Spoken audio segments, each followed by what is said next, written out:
Comissões do Senado ouvem especialistas sobre PEC dos gastos públicos. Comissão de Juristas faz audiência para debater anteprojeto de lei de execução fiscal. E painel da artista Mariane Perretti volta ao Salão Branco do Congresso Nacional. Boa noite, você acompanha a partir de agora as principais notícias do Senado nesta segunda-feira. As comissões de Constituição e Justiça e de Assuntos Econômicos realizam audiência pública nesta terça-feira para discutir a PEC dos gastos públicos. A votação na CCJ está marcada para quarta-feira. O texto limita as despesas do governo pelos próximos 20 anos. Em menos de uma semana, o senador Eunício Oliveira apresentou na Comissão de Constituição e Justiça o relatório sobre a proposta que limita os gastos públicos. De acordo com a PEC 55, as despesas da União nos próximos 20 anos serão corrigidas pela inflação do período anterior. O texto divide a opinião dos parlamentares. É só limite em gastos primários, ou seja, saúde, educação, investimento em cultura, em segurança pública, é a destruição do Estado Social brasileiro. Foi por causa da irresponsabilidade fiscal que o governo foi afastado do poder. E não pode o governo atual cometer os mesmos erros. O texto prevê uma regra de transição para as áreas sociais. Em 2017, seria garantido o piso de 15% da receita corrente líquida para a saúde e de 18% dos impostos federais para a educação. Mas, a partir de 2018, esse piso também seria corrigido pela inflação do ano anterior. Movimentos sociais criticam a proposta. O risco dessa proposta de emenda à Constituição é fazer com que o Brasil deixe de investir em educação, saúde, assistência social, cultura, ciência e tecnologia, ou seja, o Brasil vai optar por 20 anos deixar de se desenvolver caso essa proposta de emenda à Constituição seja aprovada. Não há por que imaginar que a crise, se a questão é a crise econômica, essa crise econômica vai se estender por 20 anos. Né? Acho que nenhum país do mundo fez um processo como esse. Já o setor privado apoia a PEC 55. As entidades que representam a indústria e os hospitais particulares estão confiantes na aprovação do texto. Isso é um marco na história republicana brasileira, a primeira vez que a República do Brasil vai ter um instrumento para conter as despesas do gestor público, como os gastos exagerados e desperdício de dinheiro que existe na área de saúde, principalmente da parte pública. Com a gravidade do problema e as restrições que a própria Constituição impõe, a PEC se tornou uma imposição. Este consultor do Senado acompanha os debates sobre a PEC 55 na CCJ. Ele diz que, em tese, é possível que o orçamento de algumas áreas seja corrigido acima da inflação e que será papel do Congresso definir quais áreas terão prioridade. Na média, os gastos vão crescer de acordo com a inflação. Eventualmente, uma ou outra rubrica pode crescer mais, mas essa crescer mais vai ter que ser compensada por alguma rubrica que cresça abaixo da inflação. Este outro consultor do Senado publicou um artigo sobre a PEC 55.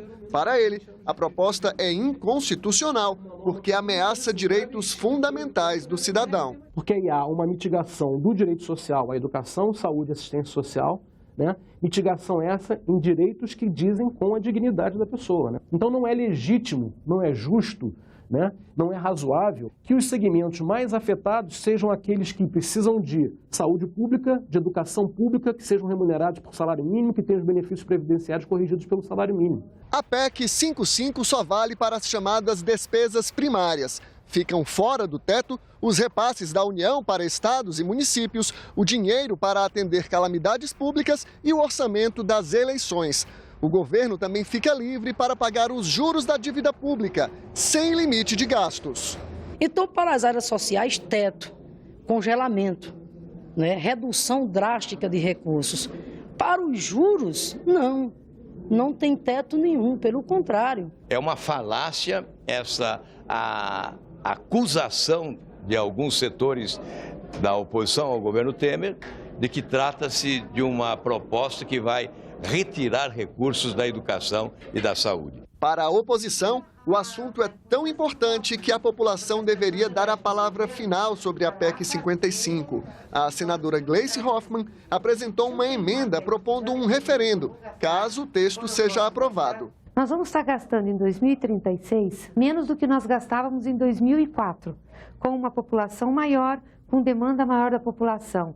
É assim o que gasta hoje Bangladesh, é o que gastam os países infinitamente pobres. O relator rejeitou a emenda. O ajuste das contas públicas não pode atrasar mais a aprovação da matéria na Câmara dos Deputados, a Casa do Povo. Significa que a maior parte da população brasileira já é favorável a essa matéria. O portal E-Cidadania do Senado está fazendo uma consulta pública sobre a PEC 55. Até esta segunda-feira, quase 339 mil pessoas haviam se manifestado sobre o limite de gastos. Mais de 318 mil são contra a proposta, quase 94% do total. O Conselho de Comunicação do Congresso quer saber o que é feito do dinheiro arrecadado pelos fundos FUST, Fintel e Fustel. Por lei, eles devem ser usados para ampliar o acesso dos brasileiros aos serviços de telecomunicação e em ações para fiscalizar as empresas do setor. Segundo o conselheiro Walter Seneviva, representante das emissoras de rádio, o dinheiro vai para outras finalidades. A Agência Nacional de Telecomunicações, o Tribunal de Contas e outros órgãos públicos serão convidados a explicar a contabilidade desses fundos. A audiência pública ainda vai ser marcada. A Comissão de Juristas da Desburocratização fez audiência pública. Especialistas apresentaram propostas para o anteprojeto de lei de execução fiscal. A base legislativa disso tudo é a Lei de Execução Fiscal, a Lei 6.830 de 1980. Em 1980, a lógica da cobrança da dívida, tanto administrativamente como judicial, era muito diferente. Você não tinha a necessidade da utilização de tecnologia da informação como se tem hoje. Obrigar o procurador da Fazenda Nacional, que hoje trabalha numa média nacional de trabalhar com 400 processos por semana, é dizer ao procurador: você não tem estrutura, você tem que fazer o seu trabalho, quer dizer, você tem 1,6 trilhão para recuperar, mas, por outro lado, você tem 400 processos por semana. 400 processos por semana, se você fizer as contas, dá 1 minuto por processo, quer dizer, você olha para o processo e já tem que pegar outro. Além do anteprojeto da Lei de Execução Fiscal, a comissão trabalha no Estatuto da Desburocratização. A próxima reunião do colegiado será no dia 25 de novembro. Nesta terça-feira, o painel Alumbramento de Mariane Perretti volta a decorar os salões do Congresso. A obra de quase 3 metros de comprimento foi doada ao Senado em 1978. Na década de 90, precisou ser desmontada.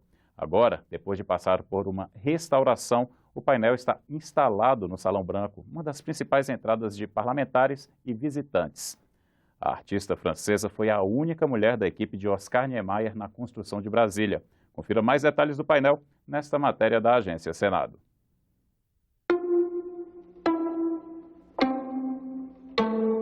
No momento em que está se trabalhando aqui com esses vidros, é preciso calma, é preciso delicadeza.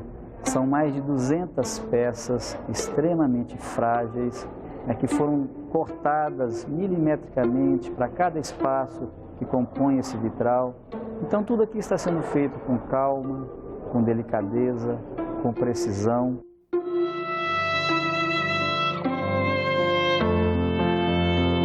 A importância dessa obra se dá já pelo próprio título, Alumbramento.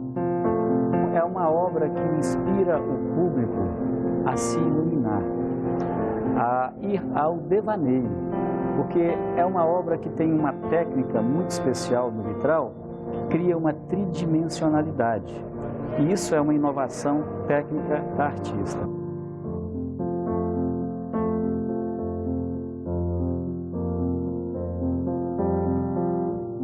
Não havia recursos financeiros para restaurar o painel. Então aconteceu que uma produtora cultural procurou o Senado Federal porque ela estava fazendo uma exposição da artista Mariane Perretti no Museu da República.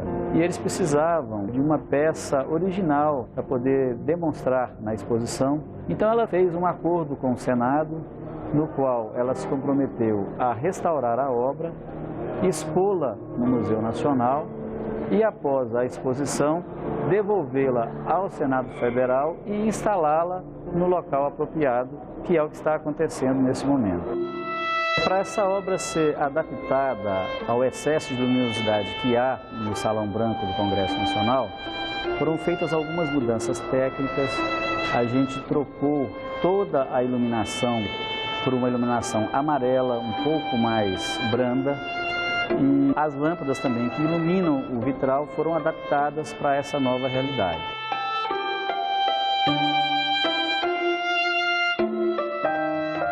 É muito interessante a gente pensar na Mariane Perretti, porque tem um detalhe muito simples. Ela foi a única mulher que compôs a equipe de Oscar Niemeyer em Brasília. Então, Mariane Perretti significa a presença do feminino na arquitetura de Brasília. É a partir da arte extremamente feminina e sutil de Mariane Perretti que a dureza do concreto ganha suavidade. O Congresso Nacional ganha na beleza e na plasticidade que a chapelaria, o Salão Branco, irá refletir com esta obra exposta aqui de maneira permanente.